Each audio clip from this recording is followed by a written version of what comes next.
The world held its breath as North America became a xenomorph-infested wasteland.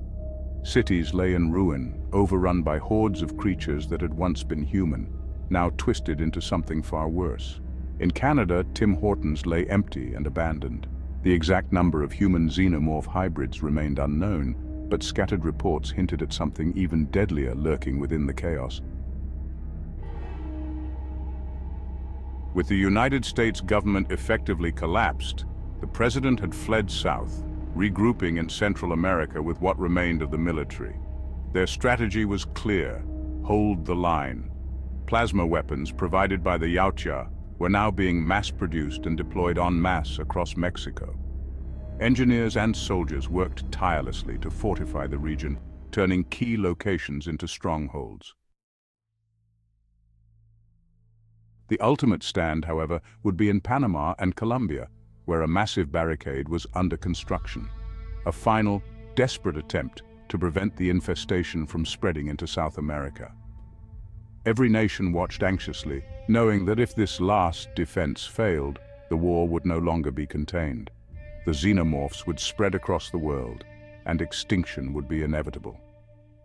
Ahab and the Yautja, now fully allied with humanity, prepared for what would be the bloodiest battle in Earth's history. The fate of the planet hung in the balance. Ahab positioned the hunter class strategically across Mexico, reinforcing key barricades with elite soldiers now armed with plasma rifles. The humans fought bravely, but even with their new firepower, the xenomorphs were relentless.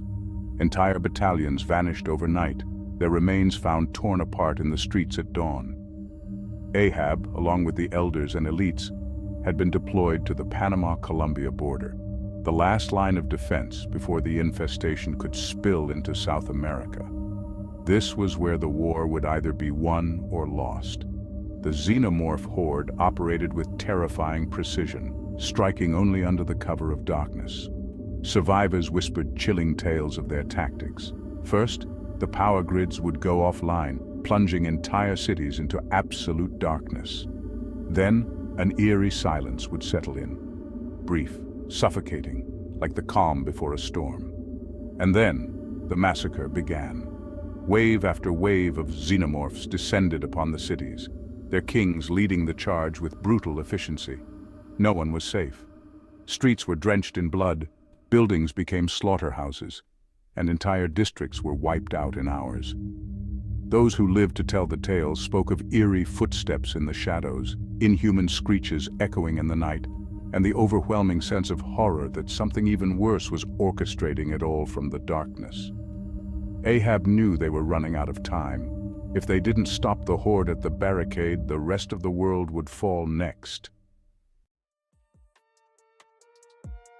Mexico had fallen. The entire country was plunged into darkness, overrun by the xenomorph horde.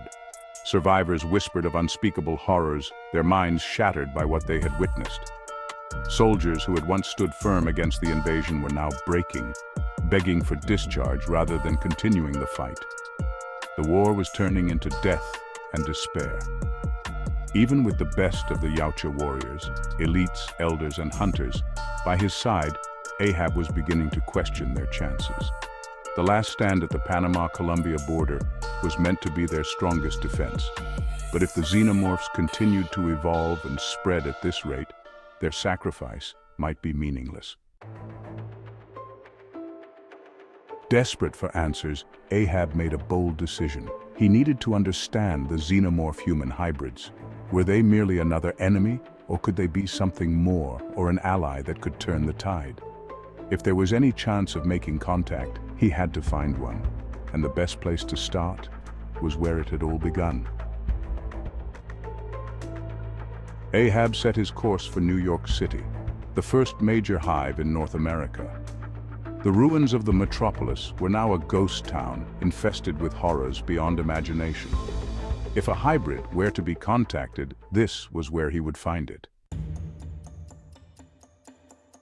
Cloaked in the dead of night, Ahab moved through the ruined streets of New York City, his sharp gaze catching something unusual. a trail of severed xenomorph limbs leading out from a hive near a sewer system. It was a massacre, but who or what was responsible? Ahab silently entered the hive, scanning his surroundings. The air was thick with the scent of acid blood and decay. The walls, once pulsating with life, were now eerily silent. Countless xenomorph corpses littered the ground, their bodies torn apart in ways he had never seen before. Was this the work of human soldiers, or something else entirely? Cautiously, Ahab approached what should have been the queen's chamber, but what he found was even more disturbing. The queen, ripped to shreds, her massive form reduced to nothing more than mangled flesh and shattered exoskeleton. Something had killed her with extreme precision, as if it knew exactly how to dismantle a xenomorph of her size. Then, as his scanner swept the area, Ahab froze. Bullet casings, burn marks, gunfire residue.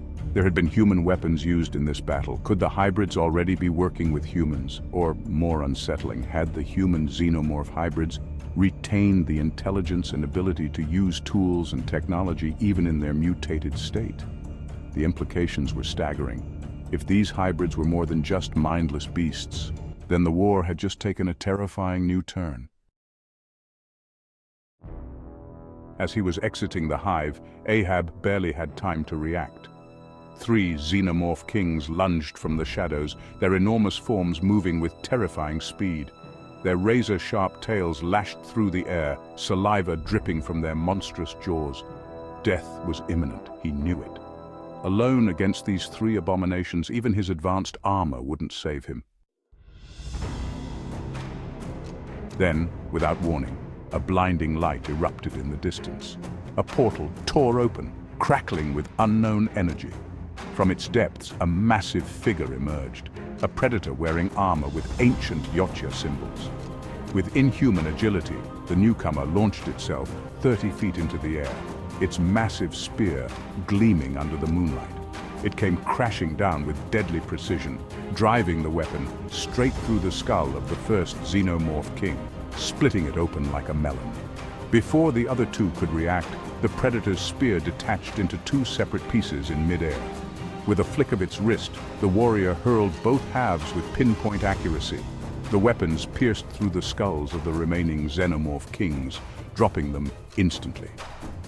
As the lifeless bodies collapsed, the spear halves reassembled in midair, reforming into a single weapon before returning to the mysterious predator's grasp. Ahab stood frozen, stunned by what he had just witnessed. In mere seconds, this warrior had wiped out 3 of the deadliest xenomorph variants ever created. But what shocked him even more was the technology.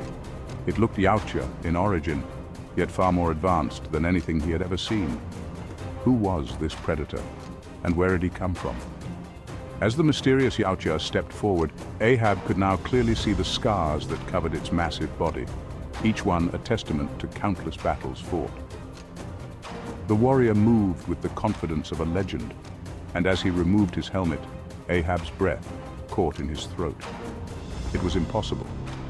The face before him, a familiar one he had fought alongside and collected countless trophies as close brothers in arms. It was the first Predator King. Ahab's mind was in shock. How? He had watched the king fall in battle, had delivered the news of his honorable sacrifice himself. For more context, see my video Predator, A King Rises. Yet here he stood, very much alive. The Predator King's cold, battle-worn eyes locked onto Ahab's. It has been a long time, old friend. Ahab barely had time to process what he was seeing when the king's voice took on a grave, unwavering tone. The king mumbled to himself, "Why is it always Earth?" The Predator King put his hand on Ahab's shoulder. "Earth must not survive under any circumstance," he declared. Ahab clenched his fists. "What are you saying?" The king stepped closer. "If we do not destroy this planet now, the Deacon will take it. He will spread beyond this world, beyond this system. He will never stop. Entire galaxies will fall." Ahab stared, conflicted. He had spent his life as a hunter, a warrior, a protector of balance in the hunt. He had come to see Earth's potential, to believe an alliance with humanity could turn the tide. But now, the one predator who had ruled over them all, the greatest hunter in Yautja history, was telling him that Earth's destruction was the only way to stop the ultimate nightmare. Was he right? Or was there another way? Share, like, comment, and subscribe for the next chapter.